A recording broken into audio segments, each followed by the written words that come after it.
as well.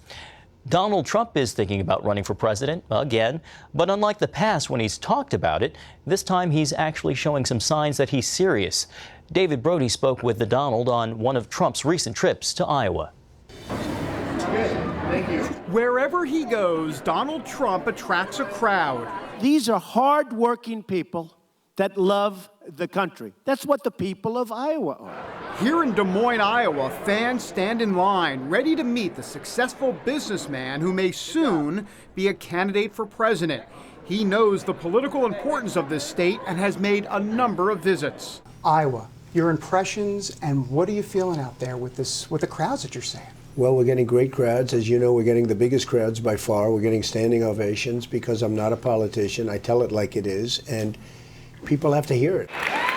Trump has flirted with presidential runs before, but this time he's organizing in the early primary states. His top guy is Chuck Laudner, who helped Rick Santorum win in Iowa 4 years ago. We have a great team of people. They're hardworking. They believe in my message, and my message is make America great again. We have to make America rich again and make America great again. If he gets into the race, you could see him among the heavy hitters. That's because polls place him in the top 10 presidential candidates, which would land him a spot in the first debate. Yet the mainstream media and even some conservatives don't take him seriously. For people that don't want to take you serious, what's your answer to them? A lot of people don't think I'm running. That's where the not serious is concerned only. And that's easily answered, and that'll be answered in the month of June, and people will be surprised. So what is it exactly that attracts conservatives to him? I like somebody who's actually not a politician, somebody who's actually had a paycheck, made a paycheck, employed people, built something. He's a celebrity. He attracts people to the political arena that aren't interested in political stuff. He promotes conservative principles. And he's fun and forceful. That force showed up often during our interview. From what he thinks of Barack Obama. We have a president that's incompetent, doesn't know what he's doing. To immigration. Nobody can build a fence like me, David. You know that. I built great buildings all over the world.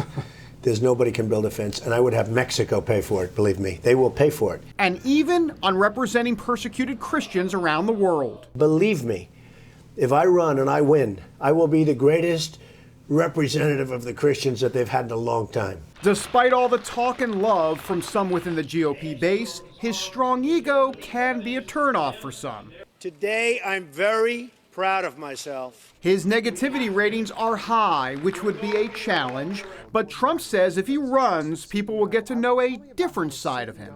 I have a big heart. You know, I think you have to. You have to take care of people. And I do have a big heart. I have great relationships with people when they know me. A lot of people don't like me, but those are the people that don't know me. We may indeed get more of an up-close look at Donald Trump, finally, in 2016. David Brody, CBN News, in Des Moines, Iowa. Thanks, David. Pat, as David said, up close and personal with the Donald.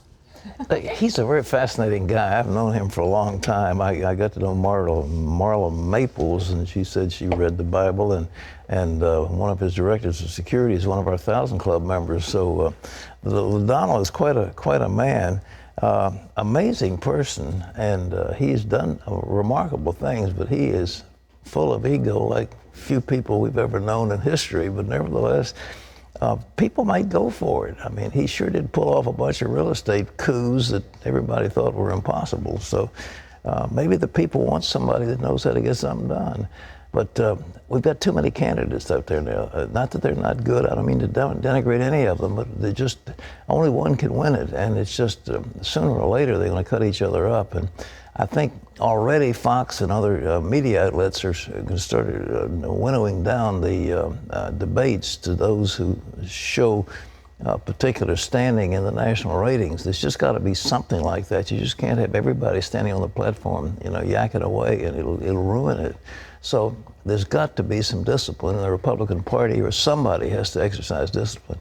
But the nice thing for the Republicans, they have an abundance of riches. They have some very, very fine people. Marco Rubio, fine person. Ted Cruz, fine person. Governor Walker, fine person, absolutely wonderful. And now I understand John Kasich is thinking of getting in, and Rick Santorum. They're just tremendous people. They all are. They all make every one of them would be better than the guy in the White House right now.